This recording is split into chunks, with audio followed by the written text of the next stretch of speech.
Om Swastiastu, mulai lagi bersama saya ngurang gitu loh. Pakai apa? Oke, itu di hari ini saya akan sedikit membahas tentang air hujan ya. Jadi bagaimana kabar kolam Anda, apalagi yang khususnya kolam outdoor ya. Jadi yang kena hujan, kena matahari, jadi sangat bahaya sekali ya. Tidak seperti yang pakai atap ya. Jadi seperti itu. Jadi seperti kolam saya yang outdoor ini. Jadi setelah dihajar hujan ya, mungkin kemarin tuh hujannya deras sekali, banyak sekali longsor ya. Kita lihat di Facebook banyak sekali longsor karena emang debit air hujannya sangat luar biasa sekali. Oke, jadi di sini untuk kolam saya ya, saya untuk perawatan sih nggak ada ya. Saya hanya untuk perawatan di musim hujan ini, saya hanya melakukan dripping air ya, jadi menambah air dan langsung dibuang, jadi seperti itu. Jadi khusus yang baru mau buat kolam ya, sangat penting sekali untuk pembuangan ya, pengurasan semua kolam dan chamber itu sangat penting sekali untuk digali ya. Jadi saat Anda melakukan dripping itu, air tidak meluber ke halaman rumah ya. Jadi saat Anda menguras kolam, tidak meluber ke halaman rumah, jadi baunya juga tidak terlalu keras ya, karena emang lumayan kalau kena panas tuh baunya luar biasa sekali ya. Seperti contohnya ikan ini ya, apalagi kotoran ikannya. Jadi saat kita membersihkan media filter, melakukan backwash lebih gampang. Jadi sangat saya sarankan menggali pengurasannya, pengurasan chamber dan kolam seperti itu. Jadi kita bisa backwash lebih gampang. Jadi kolam seperti di belakang saya ini tetap landai ya, jadi tetap landai, tidak ada air di halaman dan tidak ada kotoran ikan di halaman rumah, jadi tidak menimbulkan bau seperti itu ya. Jadi sangat penting sekali membuat pengurasan itu ya. Jadi pengurasan itu kalau bisa ya, meskipun menggali ya, seperti saya yang kemarin ya, mungkin sudah ada di video di bawah ya, nanti saya kasih di deskripsi. Saya menggali pipa pengurasannya, memang kolam saya ini lebih rendah dari halaman rumah ya, karena ada sedikit digali ya kolam saya. Jadi saya harus menggali juga untuk tempat perpipaan untuk pengurasan pipanya ya. Jadi langsung ke got ya, di selatan seperti itu ya. Jadi sangat penting sekali, sangat penting. Jangan bang itu terlalu berat ya. Emang berat di awal, santai pada waktunya seperti itu ya. Seperti hari ini saya kolam saya ini, jadi untuk pengurasan ya, pipa pengurasan sudah langsung ke got, jadi sangat gampang sekali ya. Mau nguras, mau dripping air, jadi menambah terus airnya sangat gampang, tidak perlu meluber kemana-mana. Jadi untuk mengukur ketinggian air mau seberapa, kita tinggal mengatur. Jadi pengurasan itu saya pakai knockdown ya. Jadi pipa pengurasan itu saya menggunakan L ya, L, jadi naik, jadi lebih rendah dari kolam otomatis. Jadi air kolam dan air chamber itu semuanya habis ya, tanpa perlu harus pakai serok atau ngambil airnya, jadi habis semua seperti itu. Sangat penting sekali ini bagi yang mau membuat kolam ya, seperti itu ya. Jadi dripping jadi gampang seperti itu ya. Oke, jadi saya akan lihat knockdown seperti apa, langsung saja kita lihat ya, supaya lebih paham apa yang saya katakan itu.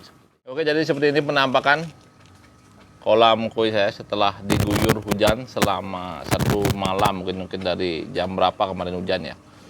Hujannya deras sekali. Jadi untuk pakan kalau bisa jangan dipus dulu ya, kasih sedikit aja makannya, pagi sedikit, sore sedikit ya, tidak seperti biasanya kalau emang cuaca panas seperti sekarang.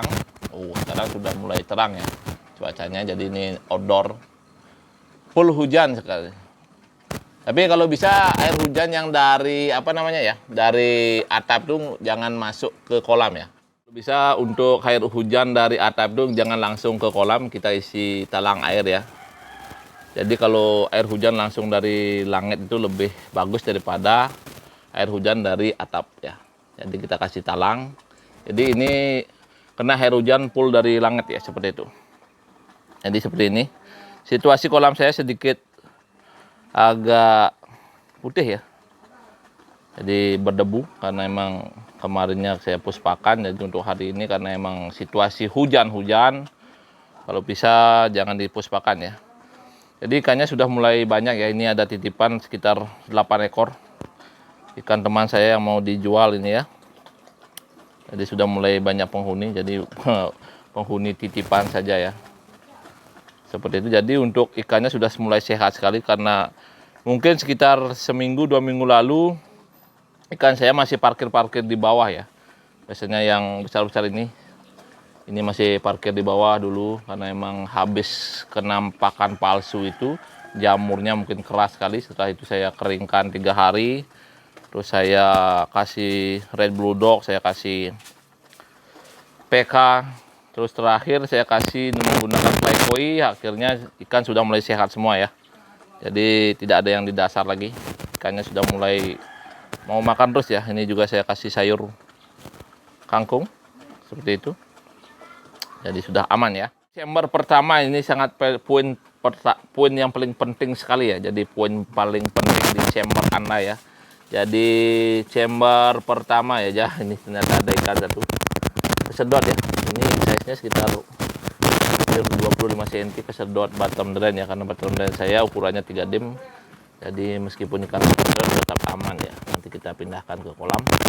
Jadi untuk chamber pertama ini saya menggunakan bottom drain 3 dim 2 buah, cuma saya tutup ya. Jadi kalau bottom drainnya kegedean itu is oke lah, enggak masalah, kita tinggal tutup. Terus skimmer saya gunakan 2 buah juga ya, 2. Jadi skimmer 2, 1 di sana, dan yang di sana saya tutup pakai aqua ya. Jadi saya pakai botol aqua, saya tutup. Jadi supaya skimmer yang ini lebih kencang ya. Jadi karena saya menggunakan air lap, kalau saya menggunakan 2 bottom drainnya aktif ini, kalau ini saya buka ini skimmernya kurang nyedot seperti itu. Jadi untuk yang saya bilang tadi knockdown yang ini ya, sini semuanya sistem knockdown, artinya bisa dicabut, dipasang lagi ya. Kalau bisa pipanya yang bagusan dibeli ya. Biasanya yang agak tipisan itu lebih bagus ya, tapi tergantung L-nya, L-nya biasanya kayak kemarin saya beli L itu yang saya pakai pipa yang tebal itu agak rembes sedikit seperti itu. Kalau ini saya pakai pipa yang lebih tipis ya, kelihatan ya. Ini lebih tebal, ini lebih tipis. Jadi yang lebih tipis ini lebih daya rekat ke L-nya itu lebih bagus seperti itu. Jadi sistemnya knockdown seperti itu ya. Jadi kalau kita mau draping air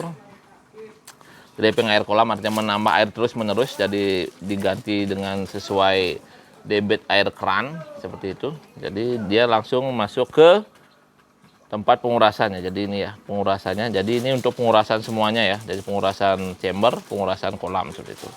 Kalau ini ada 3 pipa, ini untuk pengurasan chamber 2, 3, dan 4. Ini 4, 5 ya. Seperti itu. Jadi tidak, meskipun hujan air tidak akan penuh seperti itu. Karena dia sudah sesuai.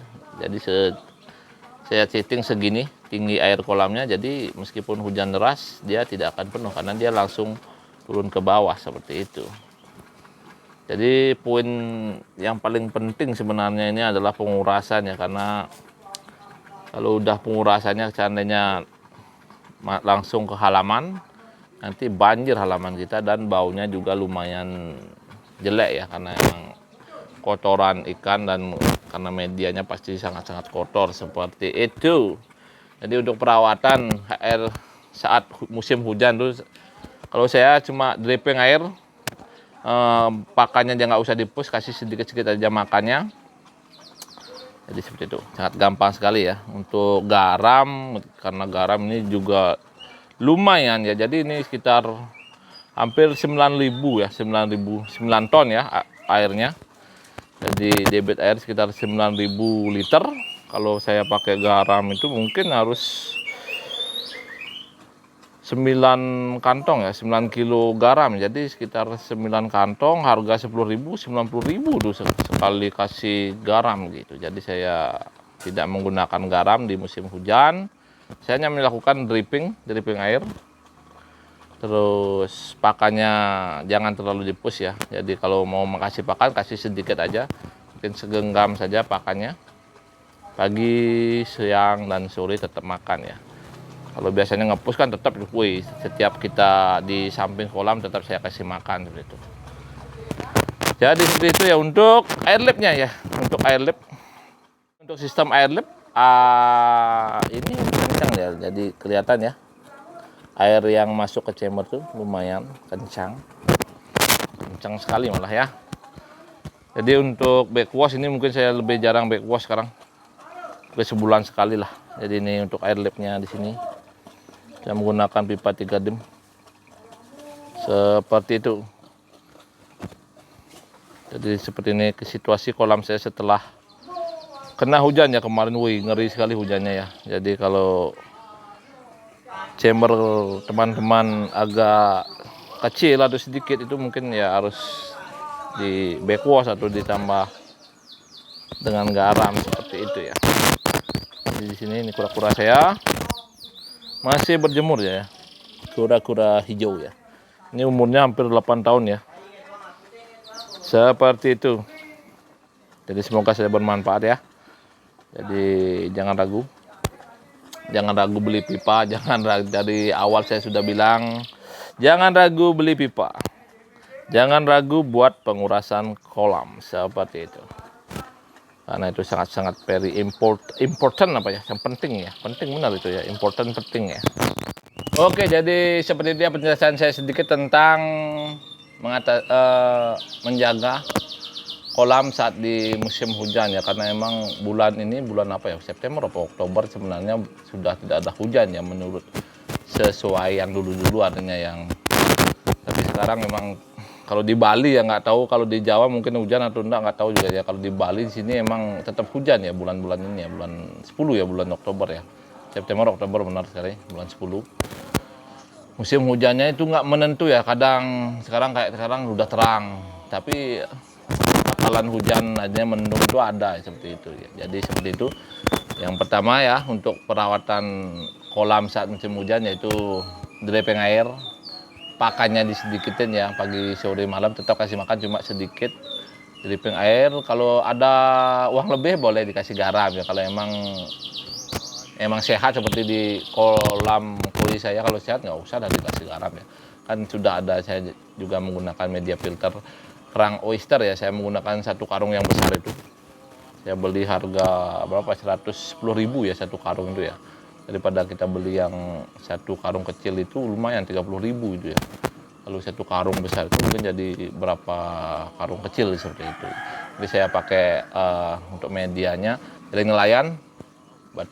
jaring nelayan, paranet, terus batu laparok, terus batu apung, dan terakhir kerang oyster seperti itu ya.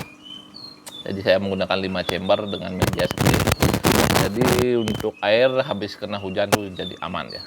Ingat di dripping, dan juga yang tadi ya untuk pengurasan jangan ragu beli pipa, jangan ragu menggali tanah itu, digali itu tanahnya supaya memang berat, cuma untuk kedepannya itu sangat simpel sekali. Kita tinggal narik pipa, tarik pipa, air hanyut, air kolam sudah habis, jadi di halaman kita tidak melihat setetes air pun seperti itu ya. Jadi kita sebelum dikuras itu cek media filter, biasanya kalau bisa di pertama ini pakai brush ya, brush bener ya, brush yang kayak pembersih dot bayi itu, yang besar tuh brush itu dipakai barang 10 sampai 15 biji.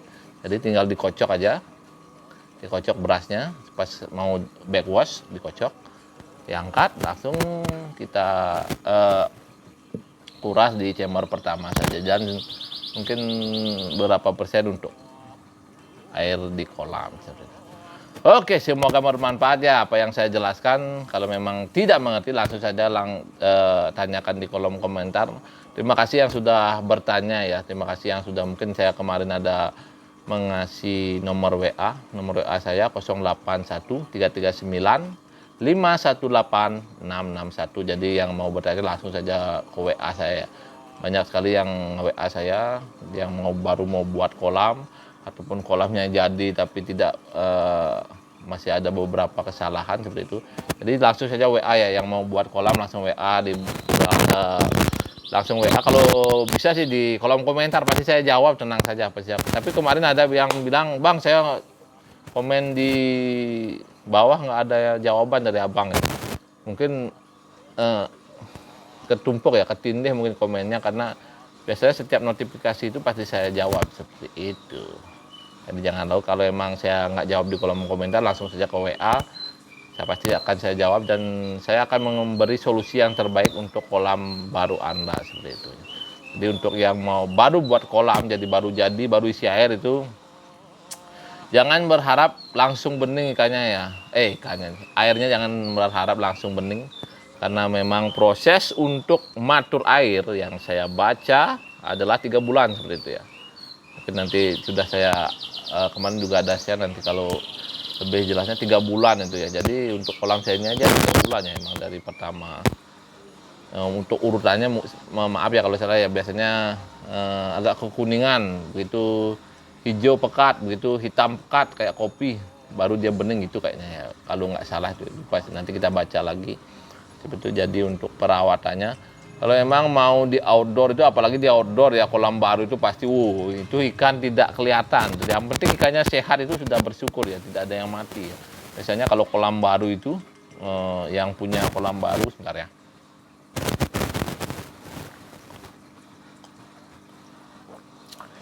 Biasanya yang punya kolam baru pasti tidak sabar ya, sama seperti saya juga ya. Kalau sudah isi air, kita maunya isi ikan aja ya. Kita beli ikan di pasar yang pakai tester mati itu sebenarnya sangat berbahaya sekali ya. Jadi kalau kita beli ikan di pasar yang pakai terpal itu sangat berbahaya sekali ya. Kalau bisa mau ngisi ikan itu yang memang harus benar-benar yang sudah dikarantina ya. Di karantina di penjual, kita karantina lagi 1 minggu, apalagi dengan kolam baru, kita wajib karantina minimal lah 1 minggu ya. Kalau ikannya kita lihat, kalau di akuarium kita karantina kan kelihatan ya, dari sampingnya kelihatan, dari atas kelihatan, dari bawah juga kelihatan. Kalau ada emang jamur ataupun merah-merah kelihatan begini, jadi jangan langsung masukkan ikan. Jadi nggak usah menggunakan apa namanya itu, koi tester apa namanya, jangan. Nanti kedepannya artinya kalau koi testernya mati itu otomatis air satu kolam itu sudah tercemar jamur yang ikan yang mati itu ya, yang biasanya kan ya mati nggak apa-apa, itu nggak usah. Mending kita proses airnya, kita kasih vitamin airnya seperti E4 boleh, biasanya clay koi boleh. Untuk itu yang apa namanya lagi satu ya, yang biru-biru itu ya.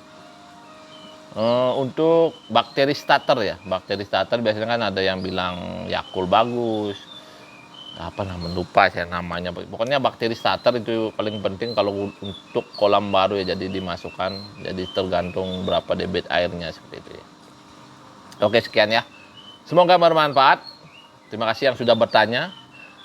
Untuk mungkin bisa dikoreksi mungkin apa yang saya kasih ke teman-teman ya, mungkin nanti saya akan screenshot yang kemarin ada yang bertanya, mungkin saya sudah detailkan apa yang harus ada di kolam, apa yang harus dilakukan. Jadi kalau apa yang saya lakukan, saya beri saran itu mungkin agak berat tapi tidak dilaksanakan, itu nanti kedepannya baru kerasa ya. Soalnya kan di sini saya menggunakan pengalaman ya,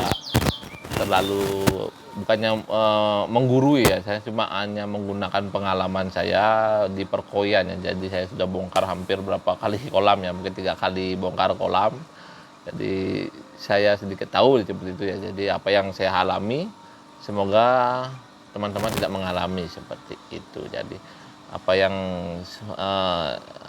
jadi untuk hasilnya seperti kolam di belakang ini, jadi sangat simpel sekali, sangat gampang sekali menguras dripping air ataupun aerator di dalam, sudah lengkap sekali. Oke, sekian ya. Jadi terima kasih yang sudah bertanya. Langsung saja di kolom komentar, jangan lupa di like, comment, share, subscribe, dibagikan juga ya, biar banyak yang nonton video saya dan juga banyak yang tahu informasi apa yang saya bagikan. Oke, salam dari Bali, salam dari saya Ngurah gitu loh, pakai apa. Dan jangan lupa loncengnya diaktifkan ya. Oke, dadah.